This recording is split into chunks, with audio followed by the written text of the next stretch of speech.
Hello my friends, this is Qing Hong here. Today we are going to learn how to paint the pomegranate, a symbol for revival of new life, which is very timely at this time of year to paint.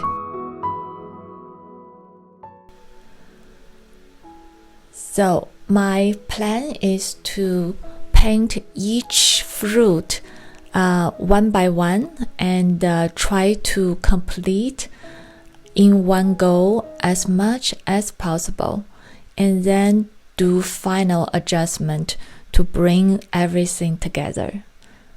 So if you are a beginner, you just tag along and do as much as you can, and there's really no expectation because this is a rather complex painting.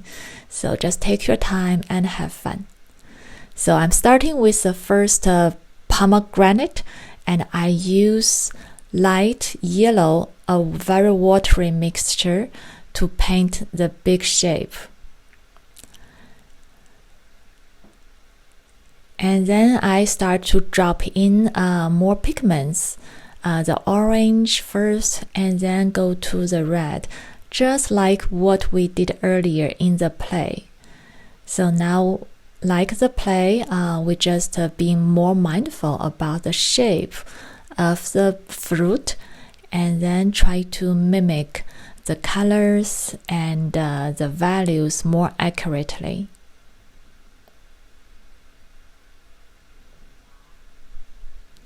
So after orange, I'm picking up more of the red color, and just look at my reference photo and see where's the red, then start dropping. And try to leave space, not to cover your entire fruit, but leave some space and let the color, the pigment, diffuse naturally.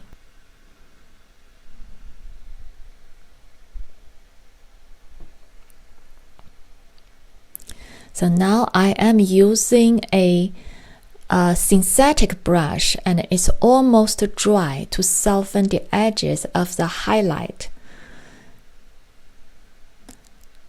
And also picking up some pigment and to recreate some lightness.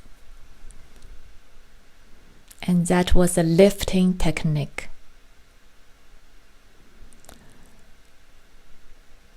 So now I start to go into the darkest part of the fruit. And because I anticipate that my fruit is going to dry up lighter, so I really try to get to the right value as much as possible. So don't be afraid to get in your bold colors as a step. Normally, it will dry up later. And the touch of my brush on the paper is very light because I already have all these pigments before me, so I don't want to disturb what's in there. So I'm just, you see, I'm using the tip of my brush now to drop in the colors gently. So this is a mixture. I'm using violet mixed with alizarin crimson and some burnt amber. And my brush is pretty dry at this point, so the pigment is very dense.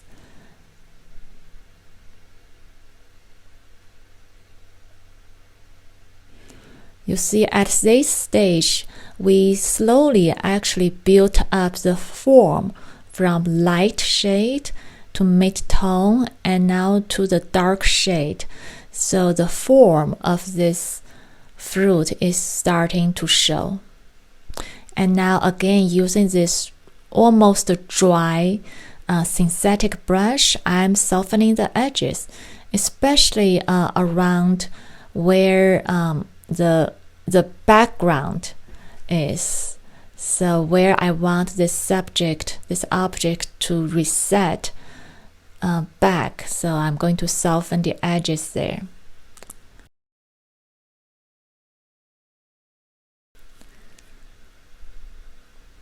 Alright, now I am ready to come into this opened up pomegranate in the front. And this time I start a mixture in the color of more of a salmon color. So it's a mixture with yellow and red. So it's a little bit orange reddish color. And my brush is actually more like dancing. So it's not really particular. I'm leaving out intentionally white for the highlights of all those juicy seeds. And I'm leaving the highlight bigger than I would need, so I can have a space to play with it. So this is a time that you want to be mindful of the shape, but also just lose your control of your hand on your brush so that a natural shape will come out.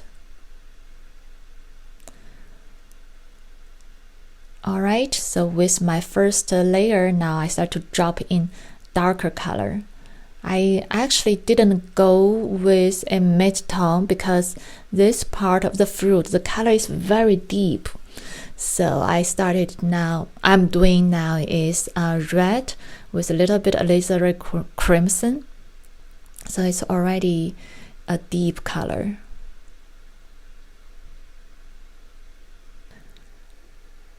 And I also want to tell you that if you feel this is difficult, you definitely feel right. It is not easy to paint all this seemingly random kind of cluster.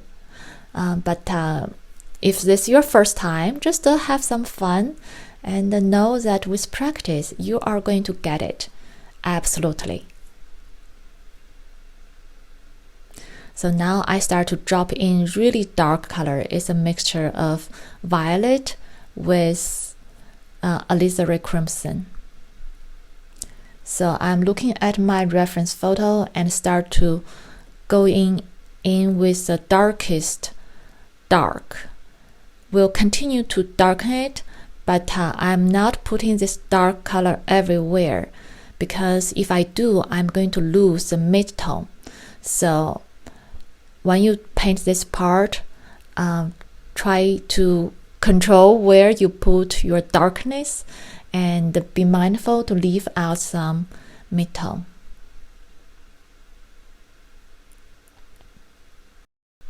Okay, now I change to a larger brush to paint the bowl. To cover the big shape first. And at this point, I start to feel that I was paying a lot attention to the details of the pomegranates.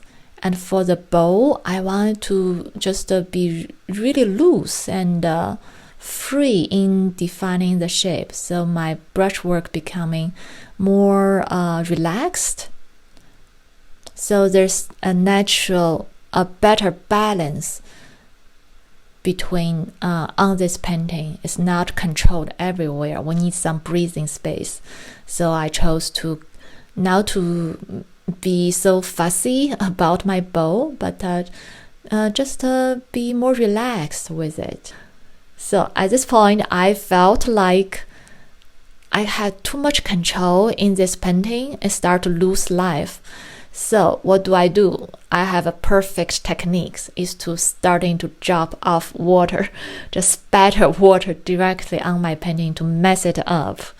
And oh wow, it really got messed up, especially on the bow part. I didn't expect to do that much, but that's great. It's messy, but it feels live, and I feel more relaxed.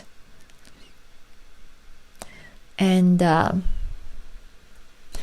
this point, I actually feel like I need to take a break. I've been laboring on these fruits, and I start to feel too tense. and I need to just relax, to step back. So I chose to get outside and be with nature, be with my animals for a moment, to be in the sunshine and breathe some fresh air. So this is an intentional step to help myself rebalance and recenter.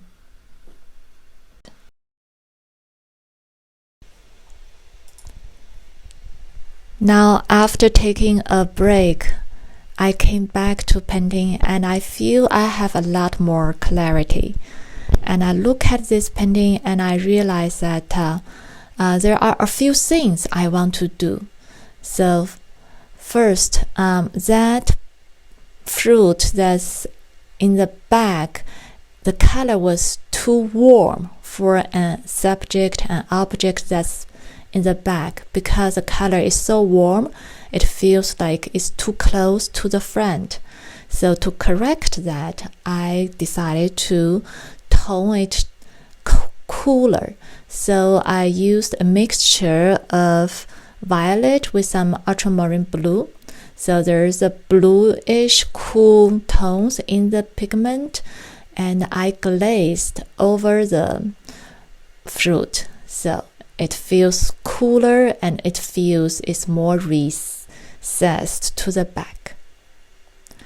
And I just continue to build a little bit of texture on that fruit, not too much, so it is in the back and with some lovely texture, but not jumping in front of your eyes. Alright, now the next thing I want to tackle and correct is to bring the fruit in the front more to the front. And I realized that the color of this fruit is too cold and becomes dull. And that's where it doesn't feel like it's lively and it's not jumping at me. So this is the fruit I want to jump out at me. And to correct that or improve that, I bring in yellow color. So this is a really bright sunshine kind of color. So it instantly warmed it up and brought this object closer to the viewer with this yellow, bright yellow color. And then I'm going to give it more definition to just several seeds, not everyone, but just several seeds. So give it more contrast. Let those seeds stand up to us. And this is a really dark mixture, and I use pure pigment from violet mixed with alizarin crimson, and it's really deep. So you can see that the seeds, those juicy, bright, shining seeds start to jump out more. And I'm not adding this darkness everywhere, so just selectively a few, so that it still has definition, but it's still loose and gives the viewer the space to imagine rather than we feed them every little seed.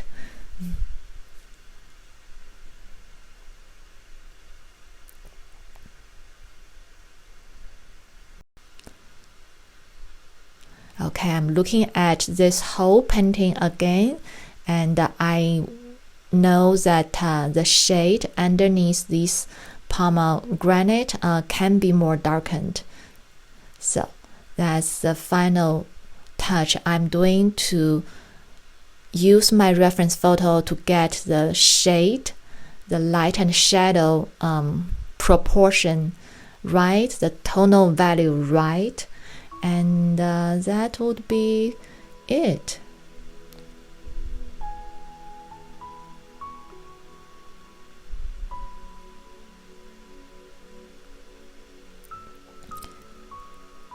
And I hope you can see that with just a few brush stroke of darkness, this painting feels more coming together, more complete.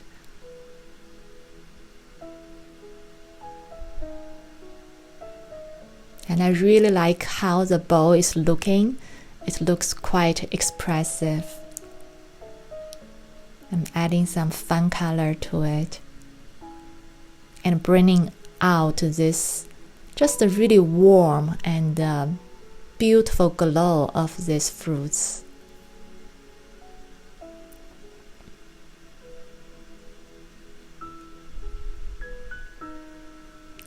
So this feeling complete, and I am adding the final touches, which are some spatters, and these few dots just give us more of atmosphere.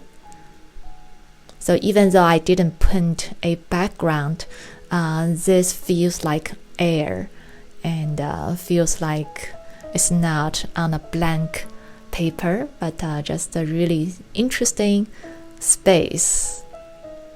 So I hope you enjoy this lesson. It is not an easy lesson. It wasn't easy for me to paint, but this is just a learning process. We go through a process to have some challenge and to learn how to address this challenge, face it, and find solutions. And regardless the results, we always learn something, and hope this process bring you more vibrance into your life.